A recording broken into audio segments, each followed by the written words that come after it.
Your faith, your vote. What we choose to do may well determine the future of America for our children and grandchildren. Hi, I'm Stuart Shepard, and this is First Liberty Live. Thank you for liking and sharing our videos, and thank you for voting this election. That's what we're going to be talking about today. My friend and colleague, Kelly Shackelford, is President, CEO, and Chief Counsel here at First Liberty. Hey, Kelly. Hey, Stuart. My son was home from college last weekend, and it was fall break, so on Monday, early voting started here in Texas, so we went to the polls.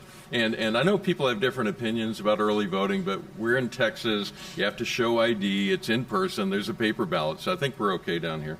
And so we go in to vote, and he shows his ID, and the woman behind the counter goes, "First-time voter?" He's like, "Yeah." And she goes, "First-time voter!" And the whole room applauds, which was just outstanding. I voted, early voted today, and the same thing happened twice. A mom awesome. was with her daughter, and then somebody else. But both times, as I'm going through, in fact, one while I was voting, they all were clapping again. And I thought, awesome! I love America. It's good to be in Texas. We sometimes take it for granted, but just explain the significance for each of us to have the right to vote. Well, I mean, I think I've been on a lot of levels, but I think of the people who died for that right. Yeah. You know, people who went and fought and died in foreign soil. The many wars we've had to fight for that freedom. I think of, those of faith in other countries who have no right to pick who their leader is. And how I remember the Afghanistan vote when they had to, have the purple on their finger and risk their lives to vote. And then we have such a gift. And then for people not to vote is just crazy, which I know we'll talk about. But it's an incredible privilege that we take for granted, that we get to choose, that we are the kings, not some other person that tells us what to do. It really is we the people. There was a poll of people of faith released just last couple of weeks by George Barna, Arizona Christian University. I'll let you explain more about the background of that. The key finding of this shocked me, because what they found was basically half of the people in the category people of faith, and that's a broad category, I mean, granted, but half of them are unlikely to vote in November. It's 51%, 49%. So Right. 1 out of 2 say, I don't think I'm going to vote.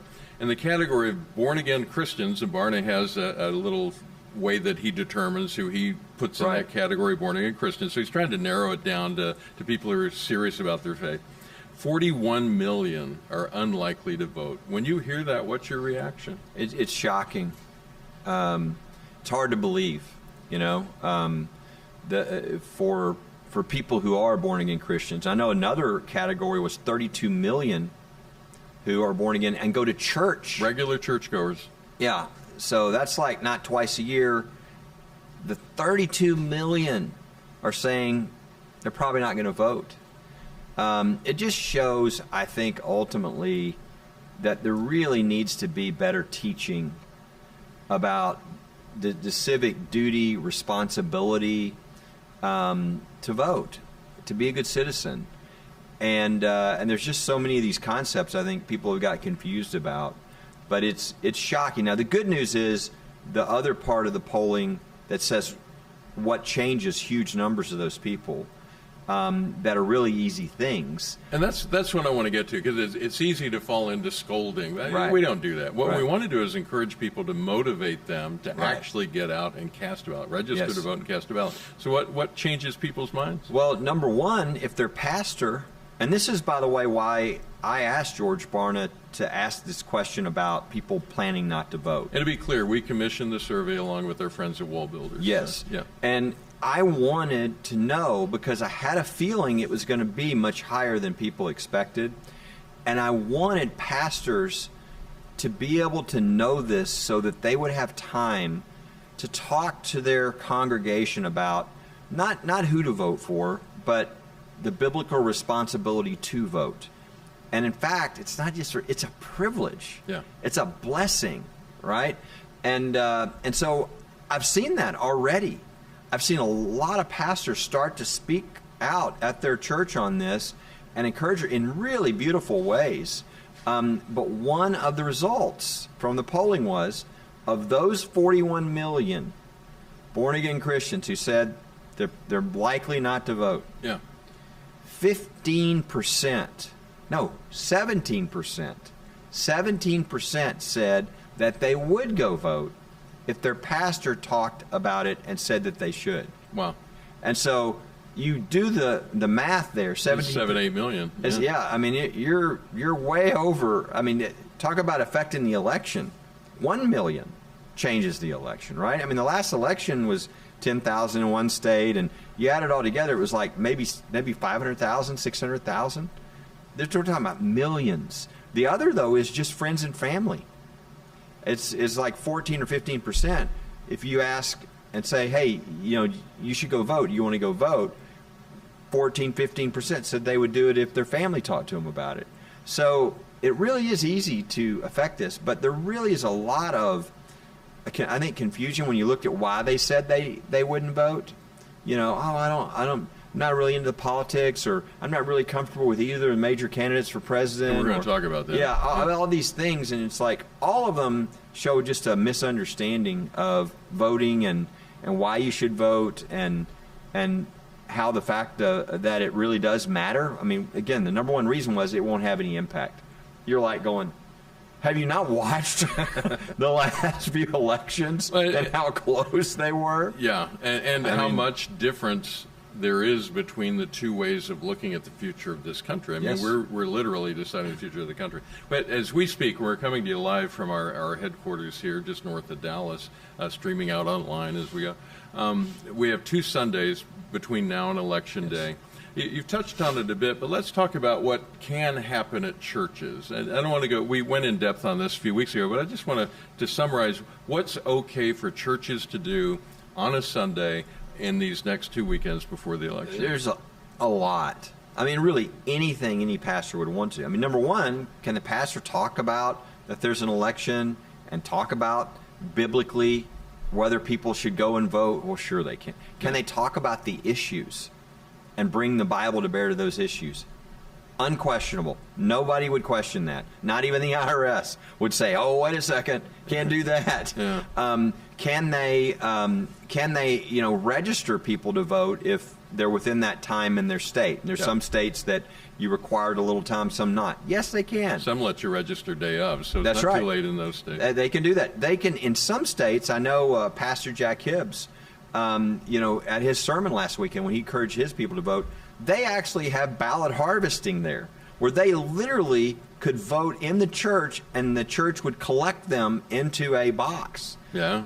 So the point is, which is a little freaky for some of us. Yeah. I mean, you hear that, but what he's saying is, the law. If the law allows it, we're going to do it as a church. Yeah, and he's wanting to encourage as many people to vote who are believers as possible. And so there are a lot of things that people can. You can even, and if you want, you can invite the candidates to a certain race to come talk to your church on a certain day. If you invite all the candidates in that race and only one shows up, you've done everything you're supposed to do. Yeah. And you can ask questions of those people. So there's really an endless, voters' guides.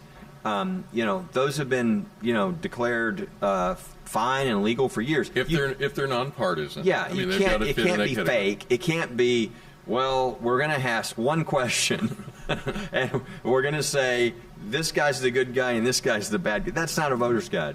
But if you ask a number of questions and you put where they stand on the issue, that's all fine. So really, anything that a church would really want to do, they can already do, and it's no question. And we have on our website at firstliberty.org/elections. With an S on the end. Elections, plural. Yeah. We have all these resources for people.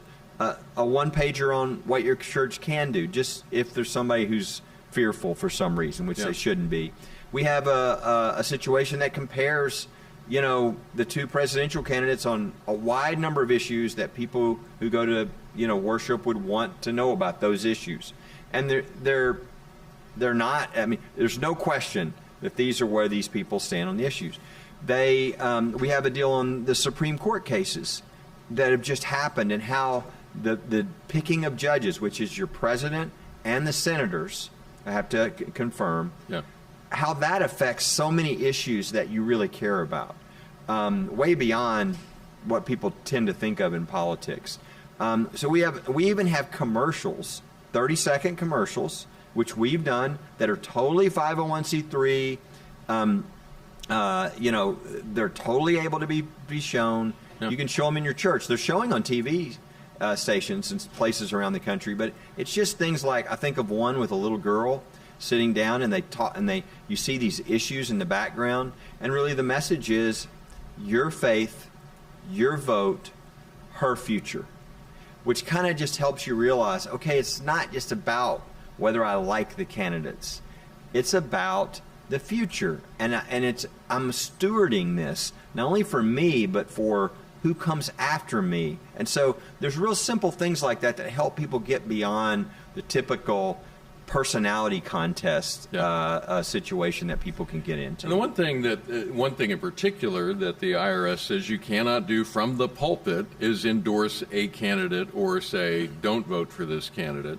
We have opinions about that, but that's where the IRS says that the line is. So people need to be cautious about that, right? Now, I'll say, even the IRS, it's only the 501c3 entity that can endorse. Can a pastor endorse, or a rabbi endorse? As an individual? Yeah, as an individual, they can be the campaign chairman if they want to. Yeah. So there really is a lot of freedom for people to do anything that they really feel led to do. And typically, though, the thing that no one disagrees with is the idea that a pastor or a religious leader shouldn't stand in front of their people and say, you need to go vote. It's a biblical responsibility. It's a biblical privilege. Yep. And if you don't do it, it's not a good thing. Don't think that it's the moral thing not to vote. Heavens, it's the opposite of that. It's not morally neutral, that's for sure. And to be clear, First Liberty is a 501c3 registered with the IRS kind of organization, and we're talking about voting right here and encouraging you to go vote. So it's okay to take that step. A lot of people are looking at the races. I'm not just talking about the top of the ticket, but all the way down through, and they're saying, how do we decide when we look at the choices in any race, and neither of the candidates, or none of the candidates, if there's more than two, align perfectly with my values? How do we choose? How do we make that choice between two? Well, you look at the policy, and I'll say there's sort of a complicated, the reason you can have people go, how could they vote that way or whatever? There's a complicated mixture when you vote for somebody. Typically, you're voting, people say, well, I really care about what they're going to do in the policies and how they're going to impact me, my life, my family, my business, all these things. But then they'll say, but I want to know what kind of person they are. Yeah. Now, generally, that's because they don't know if they can trust them to do what they say they're going to do. True. Right? Yeah. And so it's somewhat unusual to have people running, as we have this year, like for president, who have already shown what they would do. So in that case, you take a lot of that out and you go to what is the policy. And that, I mean, it's kind of easy to do at that point if you lay out and look at, okay, what would this person do in office that would affect me, my children, my grandchildren, my freedoms? Yeah. What would this person do? And again, sometimes people just don't think that they're so into the media personality thing. Well, do I like that person or do I like that person? It's not about who you like. It's about who would do the best for the things you really care about. And I think one of the ones skipped oftentimes by people of faith, and to their own detriment in the past, has been the president and the Senate with regard to judges. Yeah. Because these are lifetime appointments, and it's not one issue. It's almost every issue, every moral issue that a person would care about. And so that's something to think about. What kind of judges would they put on the court?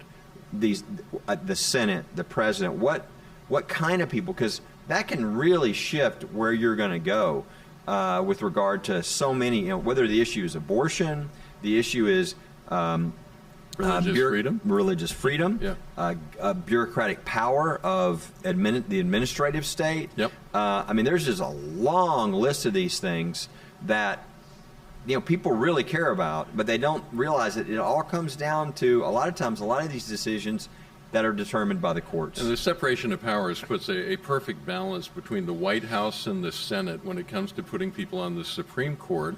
The White House gets to nominate. The Senate then has to vote to say yes or no, or not to vote at all, which they've done in recent years. So it's not just who you vote for president, but also who gets voted into the Senate. Absolutely. Let's talk about what could happen at the Supreme Court depending on the outcome of this election. What's at stake here in the next couple of weeks? Well, one of the things we have on our website at firstliberty.org/elections, plural, is Justices Matter. It's a one-pager on the elections and the appointment of judges and all the decisions that have changed very quickly. And so it shows you, obviously Roe v. Wade was overturned, right? Big decision. You have a shift there, probably goes back the other direction, right? You have all these huge shifts, which we care about, on religious freedom. We won 4 cases in 13 months at the Supreme Court, and 3 of those were landmark, really positive religious freedom victories, overturning one 50-year precedent that was used to really create the government hostile to religion. The other was 46 years. And we're seeing those cited in new cases that are coming up now. They're saying, okay, thanks to Kennedy, thanks to Groff. Yep. Yeah, go ahead. And we're just the beginning of that. I mean, all that did is sort of get rid of the bad old decisions, but now all these things are being applied, and how that is determined depends upon what judges are on the court and what their judicial philosophy is. Do they say, well, we need to look to the original meaning of the text? That's what an originalist is. Or do they say, the Constitution is a living, breathing document, and I need to look at it for contemporary days, and that was the approach for 80 years in a row until about 5 years ago. And so this is a different approach. So if you like going back to what the Constitution says, the original meaning, then you probably want one set of like senators and president. It's going to affect, whereas if you want the opposite of that, you're going to go on the other side. So they affect a lot of issues. If people think back to whether you care about the Second Amendment, the First Amendment, you just start thinking all these decisions that have been coming down. The most recent one is Chevron deference. Even if you're just a business person and you don't like the government being able to regulate you sort of almost with impunity, that was a big decision, the Loper decision, which really removed a lot of power from the bureaucrats to just come up with their own rules and reinterpret them in whatever ways they wanted. Yep. And so there's so many of these things that affect your lives that are affected just by the judges that are appointed. So it's a big deal that people don't pay attention to a lot of times. This election, we're also hearing suggestions to add additional seats on the Supreme Court, to maybe bring an end to the idea of a lifetime appointment to the Supreme Court. The very structure of our judicial system is at stake in this election. That's true. Yeah, we've never seen anything like this. There are people who have gotten so upset that some of the decisions didn't go their way that they literally want to dismantle the Supreme Court. And it's incredibly short-sighted, because if you do these things they're talking about, literally our country could be over. If they do court packing, for instance... I want you to say that again, because I want it to land the way that you mean for it to land. If they change the court... Our country could be over. Other countries, if you look at the history of other countries who have done some of these things, like court pack, like add, 5, 10 justices, whatever, to get their way. Yeah. The country is over at that point. You're now into a dictatorship, because we have 3 branches of government. As you mentioned, separation of powers. If you do that, you take the judicial branch and it collapses, and it's simply under the political power, the legislative branch now. And you might think you have rights. You don't have rights. You have whatever right the political power wants you to retain, because they can just add 5 or 10 or 15 justices, and we don't have to guess whether this happens. It happened in Venezuela. It happened in Argentina. There's been lots of papers written on this. Even people in the United States got this in 1936 and 37 when FDR tried to do this because he didn't like that they were rebuffing. The Supreme Court was saying, you can't do this. This is unconstitutional. He said, well, we need to add some justices. Well, the country, I mean, and this is a time when the Democrats had, I think we had 96 senators at that time. 80 of them were Democrat. Yeah. I mean, that's how much total control they had. But the people said, this is tyranny. This will destroy our country. And so even in that setting, they couldn't get it through the House or the Senate. And there was a massive backlash in the next election because people understood what it meant. So that's the thing. There's all these proposals being talked about. Let's do term limits. Let's get rid. Oh, how does this work with term limits? Well, we're going to get rid of a few of the justices to start off. Well, they're going to do it in a creative way. Not really get rid of them. We'll just let them have an office but not do anything. Yes. And we'll start with Thomas. Yeah. He's kind of conservative. And then we'll go with Alito and the Chief Justice. Well, there's three of them. There's three conservatives. Yeah. So purging justices is obviously not, and these things would all require constitutional amendment. Well, not all of them. I mean, if you want to add seats to the court, that's what and I'm this saying. is why it's so important. It's not just about the president; it's about the House and the Senate. Because to add seats to the court, it is a majority vote. So literally 4 months from now, if one of the parties won the presidency, the House, and the Senate, and they decided that they wanted to add 5 or 10 justices, majority vote. Or 20 or 30. Yeah. I mean, I just spelled it out. And the moment you do, I mean, literally 4 months from now, our country could be over. That's how close we are. And so I think the real answer to this question is people have to get educated on this. This is a new thing, this whole idea of restructuring our Supreme Court. I mean, this hasn't happened since the beginning of our country, really. And so I think it's new to a lot of people. People need to understand very quickly this is a horrible idea. And if we can get the numbers of the country up to where no party, no side, no person would ever propose this or even be open to it, that's where we win. But in the meantime, this is a real danger. It's not only being talked about, it's being proposed in this election in a very serious way, and it could happen. It really could. And even if it's a 25% sobering. chance or a 20% chance, it's a 20% chance of our country being over right now. And so that's why we created the website supremecoup.com that has all the info on this issue, and including memes and things that people can put up on their own to educate their friends, because it's something that people really do need to be educated or before it's too late and something really bad happens. I want to give you a moment. You've really made the case very well, Kelly, and I appreciate your insights on this. This is a sober moment for us as citizens of the United States of America as we look at this election. I think it's one of the most consequential, well, it is the most consequential election of my lifetime for sure. And that's saying quite a bit because we've seen more than a few that are. I want to give you a chance to look right in the camera and just encourage our people to vote. Yep. Well, I mean, I can't encourage you more. Obviously, if you're in that George Barna study, you're in the 41 million who are considering not voting. Change your mind and realize you need to vote. It's important. If people who understand the truth about their freedoms, about morality, if they don't vote, other people will fill that vacuum that have very different values and concerns about freedoms. And so this is not just an obligation, it is a blessing and an opportunity for you to impact our country in a very positive way. So I encourage you to vote. If you might say, gosh, I don't know a lot about the candidates. There's great stuff out. There's a deal called iVoters Guide, the letter I, Voters Guide. And there's others that will give you all the information on all the candidates where you can then make your own decision based upon what's out there. But certainly, even just on the issue of whether we're going to keep our courts, whether we're going to keep these great religious freedoms victories, this election is going to really impact that. And I'll tell you this is the good news. If we do what we need to do over the next few weeks, and we don't have to worry about these destruction of the court issues, we are starting to win major strides in religious freedom.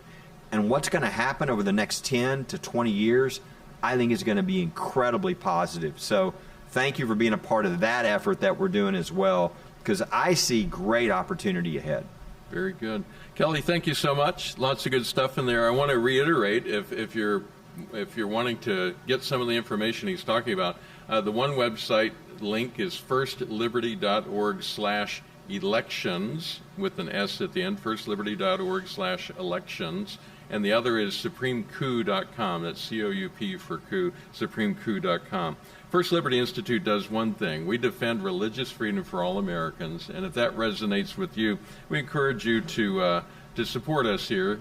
With God's favor, we tend to win a lot, and you can be part of that. Just look for the big red Give button up at the top of firstlibertylive.com. Thank you in advance from all of us for supporting our work, and we can all work together to bring about real change in the real world. First Liberty is fighting for what matters most.